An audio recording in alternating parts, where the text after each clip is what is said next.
Are you going into summer a little worried about your Etsy shop sales? Maybe you're already feeling a little bit of a slump or a slowdown in your revenue. Maybe you're seeing the traffic slow down. Well, it does not have to be this way. There are people on YouTube who will tell you that summer is just always slow on Etsy and you just need to make it until Q4. Well, that is definitely not true. A lot of people think that summer is automatically a slow time for retail. Well, it does not have to be. My best quarters are actually Q2 and Q3 in my shop. So this really hinges all on what you are selling and, more importantly, who you are selling to. So in today's video, I'm going to give you 10 product ideas to scale your revenue this summer. And spoiler alert, these are not just print-on-demand tank tops. And before we get into it, if you like videos like this, please subscribe to the channel. It really encourages me to keep making more videos. So let's dive into it. The first idea is educational tools and activity kits for kids in the summer. So these could be different kind of busy kit activities or even printable activities for kids and things that parents can give their kids to do instead of just putting them in front of a screen. Another way you could go with this is road trip activity kits or maybe games for the car. So as you can see, here are some road trip activities. Some of them are digital products, some of them are physical products, a lot of different kits, and parents automatically feel a little bit better about spending money on things that are education related. All right, my second idea is to start prepping for back to school now. Seriously, get your back to school lineup all ready for parents and teachers. So the great thing about back to school items is that they're typically repeat purchases. So sometimes they're annual, like once a year, sometimes it's twice a year, but think backpacks, lunch boxes, teacher gifts, classroom decor, personalized items, also labels, water bottles.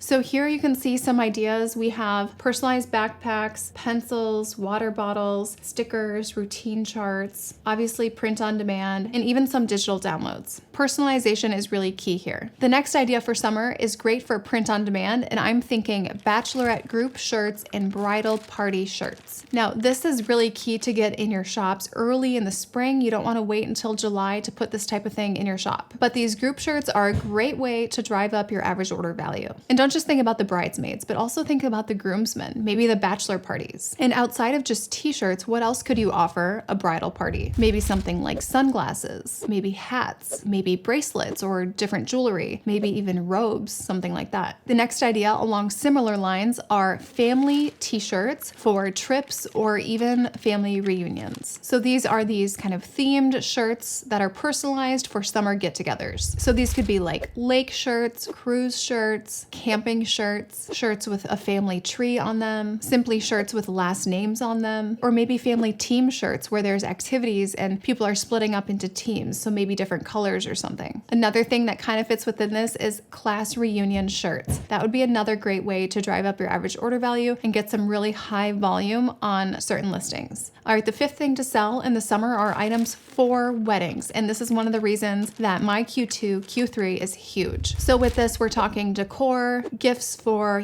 mother of the bride, mother of the groom, maybe flower girl or ring bearer items, reception items, and maybe even like preparation tools or schedule tools. So as you can see here, there's guest books, cups, things for the reception, favors. Now, the next thing to offer for weddings are wedding gifts. So summer is the season of weddings and it kind of bleeds into fall. What I recommend doing is when you are looking at selling wedding gifts is that you build the item around the price point that you want to be at. So I would take a look at, okay, what do people spend on a wedding gift? I would focus on getting items that are in that $50 to maybe $200 range. And then I would think about how much profit per item do you want to make? So let's say you want to make at least a 40% gross margin. So that would be $20 on that $50 item. Maybe on the higher price point items like $150, you're willing to make only $50 profit per item. So then you want to back into your cost and look at, okay, what can I get in that type of price range that I could personalize and then sell for, $50 to maybe $200. This is a great category to get into, and oftentimes these items still do very well in Q4. So if you want to really benefit from the wedding market, I do recommend looking at the gifting side of it versus maybe be the decor side of it. Because in the decor side of it, you will see Q4 is a little bit slower for you. Whereas the gifting side of wedding, they get kind of a second wind in Q4 because the items have a greater purpose than only gifting during weddings. They're also great Christmas gifts. The next thing to consider adding for summer is something related to sun protection or skin protection. So this could be like UV resistant or UV protectant apparel. Of course, you want to be very careful about any claims that you're making, but it could be something like a sun hat or a kid's rash guard, something like that. So with clothing items that are related to sun protection, oftentimes parents see this as kind of a medical purchase, right? They're keeping their kids safe and healthy. It's definitely more of a need than a want. The next ideas for summer are things related to outdoor activities. And these are things for get-togethers. Think like cornhole boards, s'mores kits, camping activities, grilling accessories, things like that. There's also even printable activities for camping games. That's a great idea for digital shops. Camping bingo, scavenger hunts. Who knew that there could be so many digital camping activities? But outside of just activities for camping, think about things that you would use for camping, things that have maybe greater utility. The next idea for things that will sell well during the summer are summer activity schedules. So think of digital products that would help keep the week organized. And this would mostly be geared towards families. So you're probably selling to moms or potentially even nannies or house managers. But this would be like meal prep, daily outings, instructions or guides for caretakers to follow, ways to track reading lists or educational activities. Also maybe ways to track spending or allowances. Similar to kind of educational tools and activities, these types of scheduling tools, most parents are willing to pay a little bit to help set up their kids for success in the summer and to have a smooth transition into whether it be childcare situation or simply trying to work while keeping your kids busy at the same time all summer. And the final idea for things that would do well in the summer are things for gardeners or plant lovers. Now, I don't just mean t-shirts that say plant lover on it. I would go with a bit more utility than that. So I'm talking about things like markers for herbs or plants, maybe markers for the garden, maybe digital care guides or planting guides or watering guides, maybe different pots or front door kind of entrance items, maybe even vases for displaying flowers, or perhaps botanical themed items for the home or apparel. But with all of these categories, I really recommend specifically this summer that we're going into to focus more on utility versus simply frivolous items. Look at situations that people are already willing to spend money on. So these are activities, get-togethers, ways to stay busy without watching TV, maybe things like travel, things like protecting their health and skin, obviously things related to education or preparing for the school year. And lastly, weddings. I mean, that's something that everyone is going to be spending money on no matter what, whether they're invited to the wedding or they're having it themselves. So always think of what's more of a need than a want and give your listings more utility. Utility does add to the value proposition of an item and it will beat out simply frivolous items. So if your shop is in a slump right now and you need help building back consistency into your business, I'd love to dive into your shop and into your listings and help you get back on track with a product mix that brings you high revenue consistently year round. If you need my help, just reach out on Instagram at DylanJars or schedule a call below with the link. It's a free call. We'd love to talk to you more about your business and how we might be able to help you. All right, I'll see you guys in the next video.